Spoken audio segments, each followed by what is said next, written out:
V gradbeništvu ne gre vse vedno naravnost, dejavnost doživlja vzpone in padce.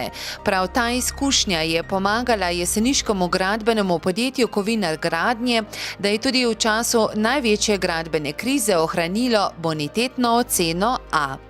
Že v letu 2005 in 2006 smo imeli veliko dela, pripravili smo se pa tako, da smo se odločili, da ne gremo v ekspanzijo delovne sile, kljub temu, da je bilo na trgu predvidenega dosti dela, ker smo pričakovali, da bo slej ko prej nastala nova kriza, kar smo pa predvidevali iz predhodnih izkušenj 90-ih let.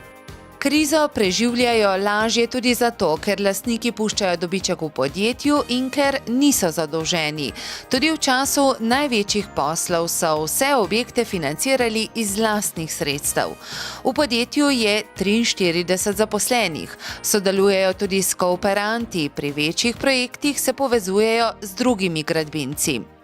Med drugim so zgradili vse štiri sedežnice v Kranjski Gori in rondo na Jesenicah, prenovili več gorenjskih hotelov, zgradili so celoten veslaški center na Bledu razen stolpa, Malgajev center na Primskovem in vrsto drugih objektov. Teh objekti pa so bazenski kompleks Larix v Kranjski Gori, dvorana Vitrc v Kranjski Gori, poslovno-stanovanjski objekt rondo na Jesenicah, industrijski objekt Saxonia Franke v Žirovnici, potem imamo adaptacije golf hotela in park hotela na Bledu, izgradnjo čistilne naprave in kanalizacije v Bohinju, potegovali pa se bomo tudi za novo smučišče 2864 v Bohinju.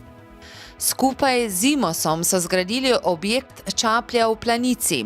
Pri gradnji nordijskega centra so gradbince teple cene bančnih storitev. Za garancijo za resnost ponudbe je bilo treba banki odšteti 200 000 evrov, poleg tega pa še 10% vrednosti ponudbe za garancijo za dobro izvedbo del in 5% za garancijo za 5 let garancijske dobe. Skupaj so morali izvajalci odšteti bankam skoraj 2 milijona evrov, posel pa je bil vreden 12 milijonov.